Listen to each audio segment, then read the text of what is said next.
Ya, halo guys, selamat datang kembali ke channel ini. Hari ini kita masih akan membicarakan tentang impact ya. Bagi yang pertama kali datang ke channel ini, kalian bisa cek playlist yang bernama impact supaya kalian bisa mengecek video-video tentang impact sebelumnya. Di video kali ini kita akan membahas tentang tipe-tipe dari impact ya. Jadi sebelumnya gue harus kasih tahu dulu guys ya bahwa sebenarnya selama ini impact yang gue bahas selama ini sebenarnya sih secara spesifik itu adalah tipe emotional impact namanya. Seseorang yang bisa menyerap emosi orang lain. Mengapa gue bahas emotional impact ini?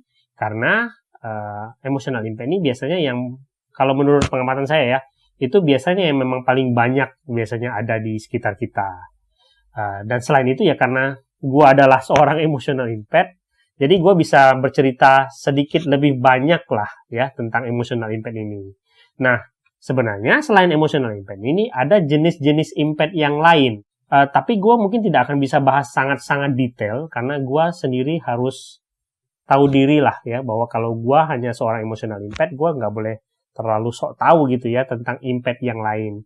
Tapi setidaknya kita bisa bahas dari ciri-cirinya.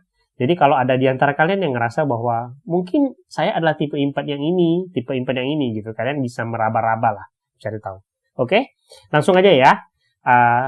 Ada 6 tipe impact gitu ya. Sekarang kita akan coba dari yang pertama. Tentu itu tadi yang kita udah katakan ya, tipe emotional impact ya. Yang pertama kali datang ke sini, sekilas saja emotional impact itu adalah seseorang yang bisa menyerap emosi orang lain. Seseorang yang bisa mengenali emosi orang lain tanpa misalnya dia harus diberitahu gitu ya. Itu emotional impact. Lengkapnya bisa dilihat di playlist impact.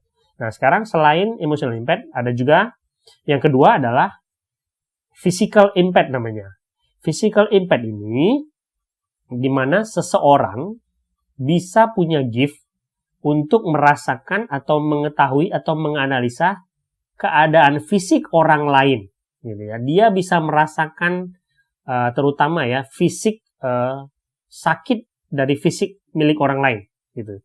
Biasanya orang-orang seperti ini ketika dia berada di misalnya lingkungan pekerjaan yang medikal ya, kesehatan ya, kemampuan dia bisa lebih tersalurkan gitu karena dia bisa menganalisis lebih hebat daripada orang biasa keadaan fisik orang yang dia tangani gitu ya. Dia bisa merasakan orang ini punya sakit di mana, orang ini fisiknya bergerak seperti apa, mereka bisa rasakan itu ya.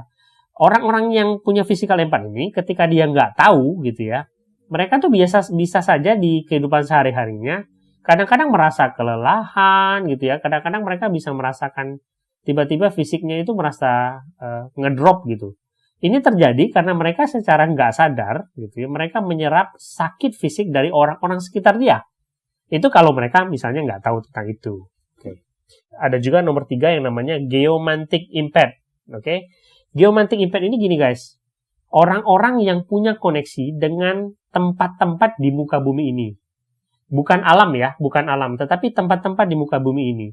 Jadi kalian mungkin pernah lihat ya, ada orang gitu ya, yang dia bisa mendetek keadaan di suatu tempat.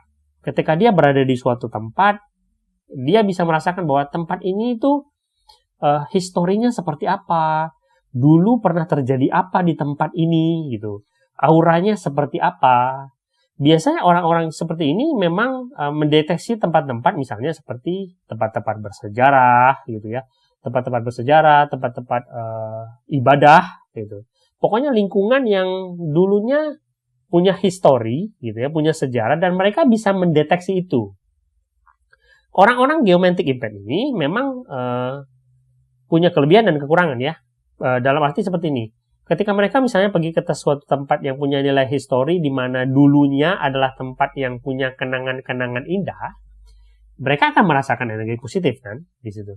Tetapi ketika misalnya mereka mendeteksi di tempat yang dulunya mungkin tidak punya kenangan indah atau dulunya adalah tempat tragedi, mereka juga akan mendeteksi emosi-emosi negatif yang ada di sana dan mereka juga bisa merasakan kesakitan-kesakitan yang ada di sana. Gitu. Oke. Nah, setelah 3 itu, yang keempat adalah Earth Impact. Earth impact ini adalah orang-orang yang punya koneksi dengan alam, ya. Orang-orang yang mereka punya sense lah terhadap alam, ya. Kita kadang-kadang kita ngomongnya orang-orang yang mencintai alam gitu ya. Jadi orang-orang yang emosi, punya keterkaitan emosi dengan alam. Ketika misalnya alam lagi bersahabat gitu ya, mereka bisa merasakan kebahagiaan di sana. Tetapi ketika misalnya alam sendiri misalnya sedang berduka ya, misalnya terjadi gempa bumi, gempa tsunami atau banjir, mereka juga bisa merasakan kesakitan itu gitu. Nah, orang-orang Earth impact ini mungkin orang-orang yang moodnya itu bisa berubah-berubah ya, berdasarkan cuaca gitu. Kadang cuaca kita ini kan berubah-berubah terus ya, alam kita ini ya, kadang-kadang hujan, kadang-kadang panas gitu ya. Mood mereka itu tanpa, kalau mereka nggak tahu gitu ya, tanpa mereka sadari, bisa berubah-berubah menurut keadaan cuaca gitu. Oke, dan yang kelima adalah intuitive impact namanya. Intuitive impact ini sebenarnya mirip-mirip sama emotional impact ya, cuman dia punya tingkatan lebih tinggi lah. Maksudnya dalam arti mereka punya gift di mana mereka bisa membedakan mana emosi mereka dan mana emosi milik orang lain. Intuitive impact ini, kalau kalian lihat sekitar kita gitu ya, adalah orang-orang yang punya intuisi tinggi gitu. Jadi orang-orang yang kalau mereka lihat sesuatu atau melihat orang lain gitu, mereka bisa tahu tentang orang ini ya, historinya apa gitu ya, atau apa yang terjadi kepada orang ini tanpa mereka diberitahu gitu. Jadi kita bisa bilang mereka punya intuisi yang hebat gitu, feelingnya hebat gitu. Saya selalu mengatakan bahwa orang-orang yang bisa tahu tanpa harus diberitahu gitu ya. Dan kalau mereka nggak tahu pun kita kadang bertanya sama mereka, kamu kok bisa tahu sih keadaan itu gitu misalnya ya. Atau misalnya, kok kamu bisa tahu sih keadaan yang apa yang akan terjadi nanti? Nah, mereka sendiri ketika nggak tahu gift yang mereka punya, mereka akan menjawab gini, saya juga nggak tahu bagaimana saya bisa tahu, tetapi saya tahu aja, gitu ya. Mungkin kalian pernah lah lihat orang-orang yang seperti ini gitu, atau mungkin kalian juga merasa bahwa, oh saya impact yang begini nih, gitu ya. Itu namanya intuitive impact, oke. Dan satu hal lagi, biasanya kita tidak bisa bohong sama orang dengan intuitive impact ini. Mengapa? Karena mereka bisa mendeteksi kebohongan milik orang lain. Dan yang terakhir, nomor 6 adalah animal impact ya. Tentu dari namanya kalian bisa nebak itu orang-orang yang punya koneksi dengan hewan ya.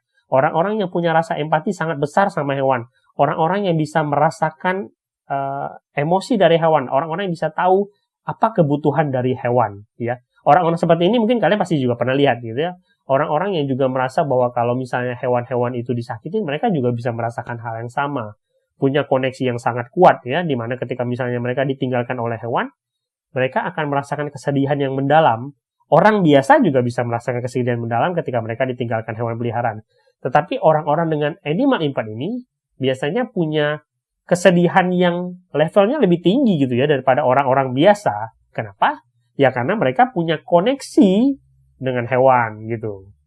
Jadi sekarang 6 ini adalah tipe-tipe impact dan mungkin mudah-mudahan kalian bisa mulai mendeteksi kalau kalian merasa bahwa oh saya sepertinya impact yang ini gitu ya misalnya.